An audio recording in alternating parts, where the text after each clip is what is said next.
Boa noite, mamãe. Boa noite, papai.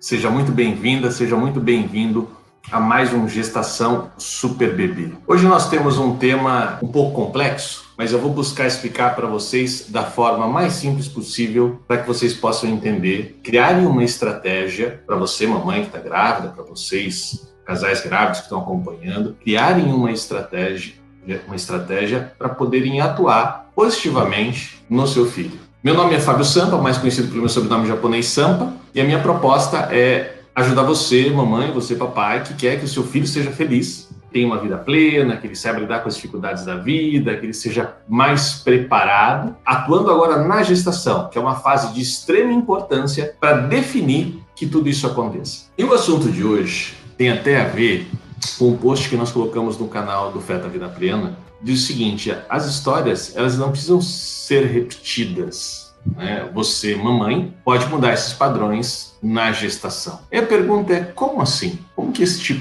padrão pode ser mudado? Primeiro eu vou falar a respeito da epigenética. Depois vocês pesquisem um pouquinho mais no Google, estudem um pouquinho mais, eu vou buscar explicar de uma forma bem simples. Com o avanço da tecnologia, os cientistas conseguiram descobrir, isso tem feito toda a diferença, que através da epigenética nós podemos passar padrões de comportamento e até o jeito de ser. Olha só que interessante. Padrões de comportamento, o jeito de ser, propensão a algumas doenças, inclusive transtornos mentais, psicológicos. Como isso acontece?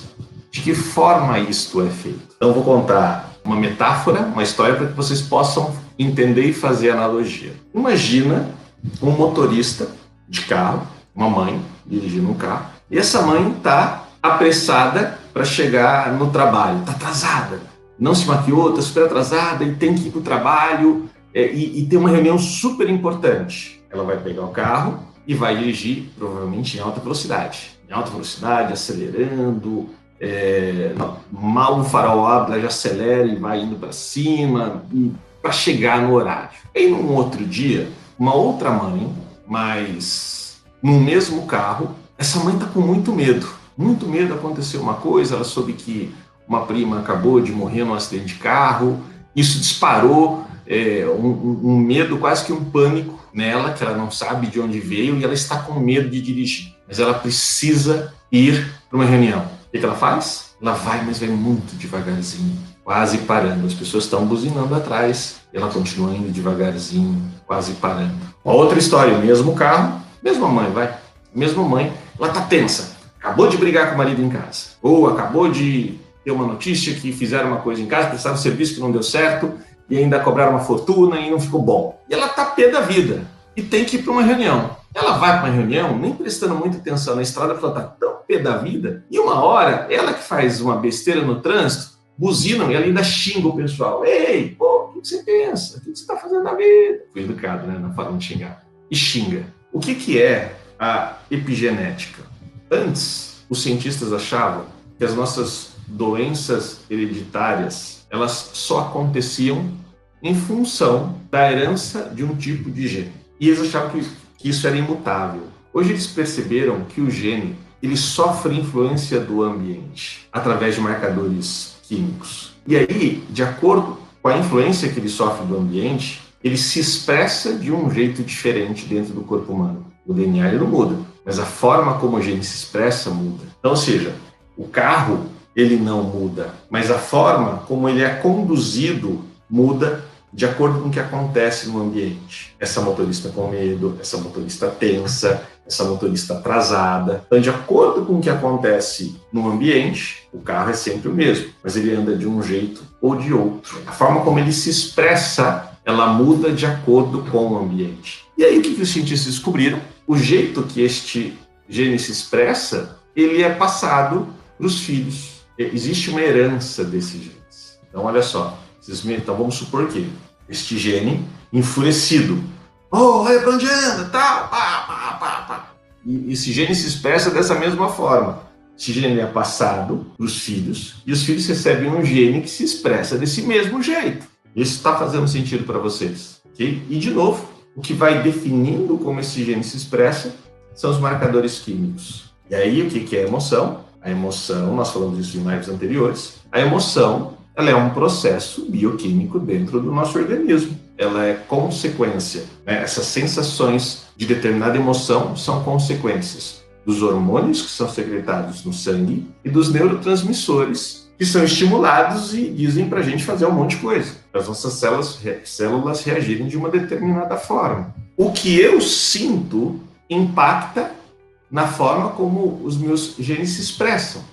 Se o que eu sinto impacta em como eles se expressam, isso eu deixo de herança aos meus filhos, naturalmente, o meu jeito de ser, emocionalmente, por consequência, como eu penso e como eu me comporto, este meu gatilho, ele naturalmente, ele é passado para os nossos filhos. Vê se faz sentido isso, gente. Ele é passado para os nossos filhos. Por isso que, às vezes, óbvio que não é só isso, né? Depois, ao longo da vida, depois que o bebê nasce e vai observando os pais, o comportamento se reforça, mas fica mais fácil se reforçar, né? Então, você já deve ter visto aqueles casos onde a gente diz assim, nossa, mas fulano é igualzinho ao pai, ciclano é igualzinho à mãe, fulano é igualzinho ao avô. Olha só que coisa louca, né? Ao avô. E assim por diante, porque a expressão dos genes, ela vem passando de geração em geração. E aí, conforme esses genes vão passando de geração em geração, como eu comentei com você, que assim, as emoções que acontecem conosco, muitas vezes façam que eu haja e me comporte de um determinado jeito, que, se acontece com repetição, passa a ser o jeito como eu sou.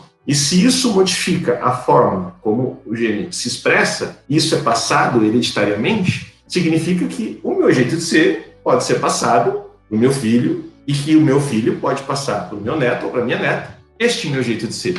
Obviamente que não é só isso que faz perpetuar o jeito de ser. Tem uma série de outras variáveis aí que impactam nisso. Como que este comportamento se reforça depois que o bebê nasce? Só para vocês entenderem, né? Porque isso vai fazer correlação com o alicerce emocional que a gente vem falando, que a gente constrói na gestação, e os tipos de tijolinhos que a gente põe nesse alicerce emocional. Então imagina que a mãe é uma mãe bastante agitada, super ativa ou hiperativa, não para de trabalhar, não para de pesquisar, não para de fazer as coisas, etc, etc, etc. E normalmente também é ansiosa, porque as coisas têm que acontecer dentro do tempo e está grávida, né? Aí quer pesquisar um monte de coisa, quer saber o que acontece se fizer isso, se fizer aquilo, tal, e aí costumava dizer assim, virada no giraia, não para o tempo todo. Pá, pá, pá, pá, pá, pá. Como que essa mãe está mandando de emoção para o corpo dela? Quais são os marcadores bioquímicos que estão interferindo neste gene?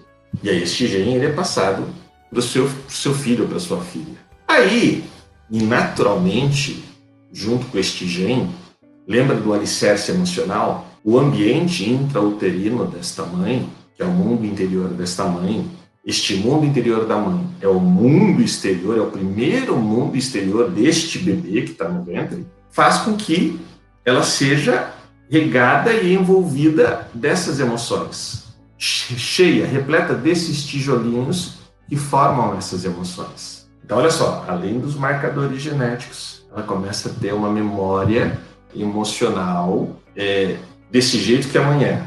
E aí ela nasce. Ela nasce e a mãe continua extremamente agitada. Agora é hora de mamar, papá, tem que fazer isso, tem que fazer aquilo e tal. Vem aqui, vamos dar mamar agora, vem, pá, pá, pá, extremamente agitada. Essa filhinha, essa bebezinha, já tem esses genes com a mesma forma de expressar, a mesma expressão genética dentro dela e uma memória biológica, vamos chamar assim, vai? Uma memória biológica das emoções que a mãe sentia na gestação, tem relação com essa agitação. Como tende a ser esta bebê? Agitada, dificuldade de dormir, às vezes, né? Hiperativa, provavelmente forte, às vezes vai chorar sem parar quando ela quer alguma coisa, né? Ou quando ela quer se expressar, né? Nem sempre assim. O choro é um indicador de uma expressão. E aí, durante o desenvolvimento, os pais vão entendendo o que significa. E a mãe, gente, mudei um pouquinho de assunto, mas só para vocês ficarem tranquilos, você que vai ter, talvez, a sua filha ou seu filho pela primeira vez, fica tranquila que você é capaz de interpretar o choro assim, ó.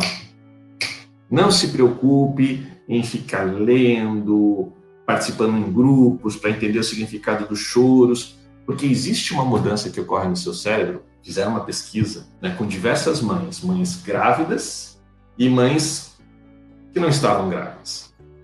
E notaram uma mudança na formação do cérebro durante a gravidez que não ocorreu e que, né, nas outras mães. E esta mudança do cérebro, depois que os bebês nasceram, ela não sofreu alteração, ela ficou, ela permaneceu. Essa mudança no cérebro ali, um sexto sentido, vamos chamar assim de sexto sentido para facilitar o entendimento, sabe? Sabe aquele sexto sentido assim que a mãe sabe o que está acontecendo? Aumenta o instinto de proteção dela com a filha ou com o filho. E aumenta a capacidade de empatia, que é uma empatia emocional, uma empatia sensorial. Diferente e essa é uma empatia que nós homens temos muita dificuldade, porque normalmente nós não desenvolvemos essa empatia, né? A empatia dos homens, ela tende a ser uma empatia mais cognitiva, e a gente já falou isso numa outra live, que às vezes gera um conflito de comunicação e de entendimento entre os casais. Então, mãe, não se preocupe com como vai ser o choro do seu bebê, porque você vai sacar. Se você se conectar em coração, em emoção com ela, você vai entender. É como se tivesse uma vozinha e dissesse, olha, é isso. Ou assim você, olha, parece que é isso. Esse parece que é isso, é. Pode confiar na sua intuição, é como se fosse uma intuição de mãe, ela tá certa. Essa criança nasce agitada, tal, e ela repete os mesmos padrões da mãe. Aí depois ela vai crescendo, a cognição dela vai desenvolvendo, e uma criança, naturalmente, o que faz com que ela se sinta existindo é quando ela se sente reconhecida pela mãe, né? É quando ela recebe expressões de alegria, de carinho, principalmente. Então, vamos supor, normalmente, as pessoas, de um modo geral, gostam de outras pessoas que têm o mesmo jeito de ser. É assim, é natural, é intuitivo, sabe? Pessoas com jeitos parecidos dão match. Nessa, nossa, mas ele é tão legal, tal. Porque, de alguma forma, você viu um espelhamento, você viu semelhança. E normalmente a mãe vê, nossa, mas essa minha filhinha é assim, quando ela começa a crescer, ela fez isso tal, e dá um sorrisinho. E a filhinha já entende, né? Estímulo e resposta. Ela entende, opa, se eu fizer este novo, minha mãe vai sorrir para mim de novo. E então ela vai e faz de novo. Aí ela percebe que a filha dela começa a ser tão rápida, tão multitarefa quanto ela. Ah, opa, essa minha filha é realmente a minha filha mesmo. Tem o meu jeito de ser. Né? E vai reforçando este comportamento na filha. Então, olha só, vamos falar assim de padrões hereditários, tá? Tudo isso para a gente começar a explicar os padrões hereditários. A mãe super agitada, super virada no giraia, sabe, não para, faz um monte de coisa ao mesmo tempo, por consequência também ansiosa, também fica às vezes meio estressada, e aí quando vai ver, de repente tem uma gastrite, e não dá conta, e às vezes não dorme direito porque fica pensando nas coisas. E a filha, por herança epigenética, por herança dos hormônios, das emoções que recebeu na gestação, pelo desejo de ser reconhecida e amada pela mãe, observando a mãe como é, tem de tudo para ser como a mãe, ou talvez mais acelerada que a mãe. Por quê? A nossa intenção é, já que quando eu faço isso, minha mãe ou meu pai gosta, eu vou fazer melhor ainda, eu vou ser mais ainda, né? É uma estratégia natural, uma tendência natural. E aí, essa criança começa a desenvolver esse jeito de ser. Aí, de repente, você tem uma cópia da mãe. O jeito que a mãe era, o jeito que essa filha é.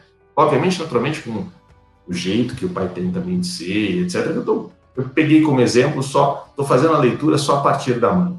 E, de repente, ela está repetindo os mesmos padrões. Aí, o que vai acontecer? Essa filha cresce, é mais acelerada do que a mãe. Algumas coisas que ela não gosta na mãe, ela tenta não repetir igual, mas todo o restante que ela assimilou inconscientemente com o desejo de ser aceita e amada pela mãe, e que ela desenvolveu até características e formas de ser melhor, aí na profissão, está super bem sucedida, etc. e tal, mas é aceleradíssimo. Muito provavelmente vai repetir a mesma coisa que a mãe fez com ela na gestação dela. E aí, novamente, as mesmas emoções vão formar este mundo exterior do bebê, né? Este ambiente intrauterino. Os mesmos genes, da forma como eles se expressam, vão ser transmitidos para a neta, e aí tende a repetir. Obviamente que, às vezes, o jeito, o comportamento, como a geração é outra, como a forma de socializar ela é outra, isso muda, mas a essência acelerada, vamos chamar assim, ela continua existindo. E aí, o que acontece? Esses padrões vão se repetindo. Eles começam a perceber que esta neta tem uma doença que é muito parecida com a doença da mãe e que é muito parecida com a doença da avó e que provavelmente tem uma origem somática. Aí talvez a pergunta de vocês seja: como é que eu faço para quebrar este padrão hereditário? Eu vou compartilhar com vocês o que vocês podem montar de estratégia para que essa herança, este padrão, ou como os cristãos costumam dizer, essas maldições hereditárias, não perpetuem de geração em geração. Se a epigenética, se essas heranças, da forma como o gene se expressa, elas acontecem conforme a emoção da avó, da mãe, da filha, se nós modularmos as nossas emoções, nós começamos a mudar a forma como o gene se expressa. Se nós modularmos ou mudarmos as nossas emoções, nós começamos a mudar a forma como este gene se expressa.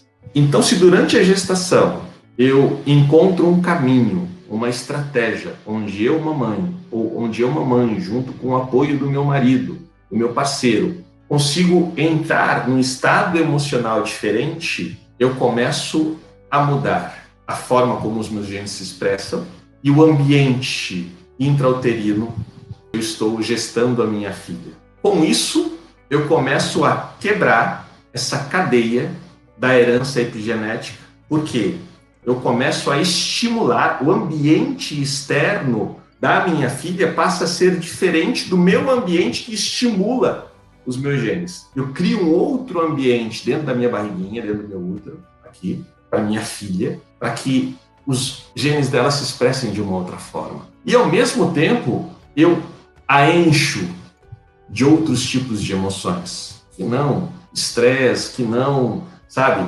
coquetel hormonal de quem está estressado, de quem está acelerado, de quem está virado nos 30, de quem, sabe, precisa fazer, precisa realizar, que não para, está com a cabeça sempre trabalhando, pensando. Eu crio um outro ambiente emocional que vai estar gestando esse meu bebê. E aí, com isso, eu mudo as memórias, as primeiras memórias que ficam impressas nela, eu mudo os tijolinhos que fazem um alicerce emocional dela, que vão nortear como vai ser a vida dela. E, ao mesmo tempo, eu começo a alterar como os genes dela se expressam. O que vai acontecer? Quando esse bebê nascer, ele não vai ser tão estimulado o quanto seria a ser exatamente igual a esta mãe, talvez seja igual à avó, talvez seja igual à bisavó, porque dentro dela o jeito de ser já mudou. Dentro dela é uma outra forma que impulsiona ela a ser. Aí vocês se recordam que eu falo sempre de 6 emoções básicas para simplificar, que são medo, tristeza, raiva,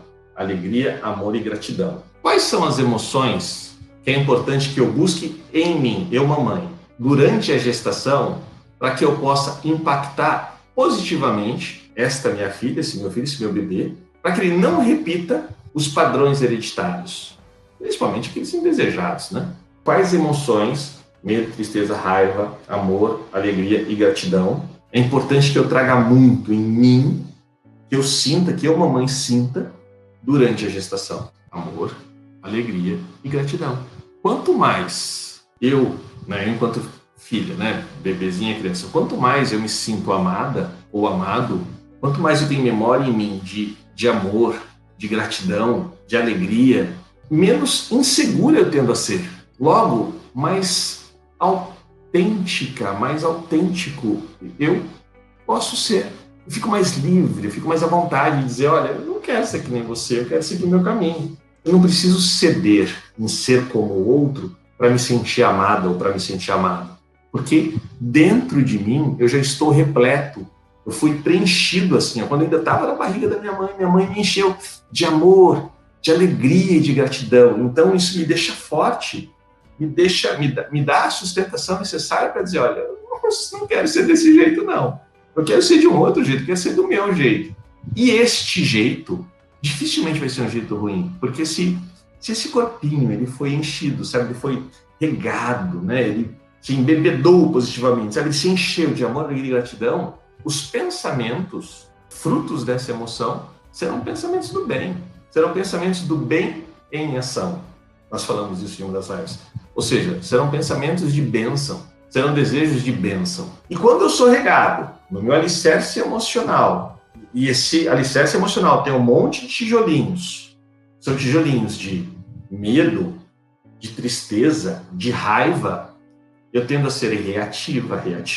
Eu tendo, por medo, não ser capaz de dizer não. Eu tendo a, por medo, não às vezes conseguir me expressar. Eu tendo, por tristeza, entrar em processo depressivo. E aí é quando eu tomo decisões ruins. Eu me permito fazer coisas ruins. É quando o mal entra em ação. Por isso que algumas pessoas chamam de maldições hereditárias. Essas emoções exacerbadas de medo, de tristeza, de raiva e de outras emoções, né, que levam você a se desconectar de você mesmo. Cara, ficou muito complexo isso, né? Levam você a se desconectar de você mesmo. Isso significa, ou seja, a sua essência é sempre amor e gratidão, por consequência, alegria. A sua essência é essa. Se eu rego durante a gestação esse meu bebê, se eu crio um ambiente intrauterino de amor e gratidão e, por consequência, alegria, eu conecto a minha filha, o meu bebê com a sua essência. Se eu rego de medo, tristeza, raiva, eu a desconecto da sua essência, porque falta. Existe um buraco emocional, sabe? Um vazio, fica um vazio. E aí é onde as pessoas, as crianças, os bebês, vão crescer, são crianças, adolescentes, vão cedendo a outras convicções que não são convicções do bem, deixam de ser elas mesmas, não se sentem completas, não se sentem plenas, e aí é onde acabam fazendo besteira, é onde não realizam e começam a se sentir frustradas e frustrados, ou as coisas não começam, não dão certo em função deste comportamento arredio, o jeito de ser mais duro, mais rígido, e aí acabam fazendo coisas erradas. Coisas erradas é o mal em ação. Eu acho que vocês conseguiram entender um pouquinho aí, mamãe, um pouquinho papai, o que fazer na gestação para quebrar essas maldições. Então, aí a gente tem aquelas maldições do tipo alcoolismo, que vem de geração em geração, jogatina, gente que não estuda, que não termina de estudar. Tem muito mais explicações que não termina de estudar, quer dizer assim, sabe que não. Tem tudo para poder ter uma boa formação acadêmica, mas acaba optando por não estudar, assim como o avô não estudou e assim como o tio não estudou. Às vezes não é nem o pai, o tio não estudou. Aí é um assunto um pouquinho mais complexo, a gente precisaria de mais tempo e eu ia ter que trazer outras teorias para vocês. Mas por hoje, só o fato de você trabalhar essas 3 emoções que são transformadoras nos nossos filhos, que é amor, alegria e gratidão, você criar estratégias, você e o seu marido, você e o seu parceiro, você for sozinha, você com você mesma, ou com a rede que te apoia, para que você consiga ter mais experiências que gerem mais essa sensação com você. Pode entrar uma meditação, e pode entrar a sua dedicação na sua vida espiritual, a sua dedicação na sua vida social, não social de churrasco, mas social, de serviço social, né? Onde você trabalha a sua doação, a sua compaixão. Estar com pessoas que você ama, escolher, isso é bastante importante, né? Pela contemplação, ao invés da crítica, você consegue quebrar esses padrões, você consegue fazer diferente. Nós não precisamos repetir a mesma história dos nossos pais, dos nossos tios, dos nossos avós. E quando nós quebramos isso na gente, nós liberamos os nossos filhos para que não passem pela mesma coisa. Pelo contrário, né? Nós permitimos que eles sejam muito melhores e tenham uma vida muito diferente da vida que nós tivemos. Eu não estou falando financeiramente, isso pode até acontecer, mas se sintam mais plenos, mais realizados. E aí, eu acho que é isso que todo pai e toda mãe quer e espera do seu filho, da sua filha. Que se sintam bem, que fiquem bem, que estejam felizes, que estejam realizados, realizadas. Então, quando você olha, você se permitir olhar para a sua história, se conhecer um pouquinho mais. Vocês se lembram que eu falei de informação, autoconhecimento e espiritualidade? Então, quando você investe em autoconhecimento, você também permite quebrar os padrões hereditários ou as maldições hereditárias. Por hoje é isso. Foi muito bom estar com vocês mais uma vez. Tchau.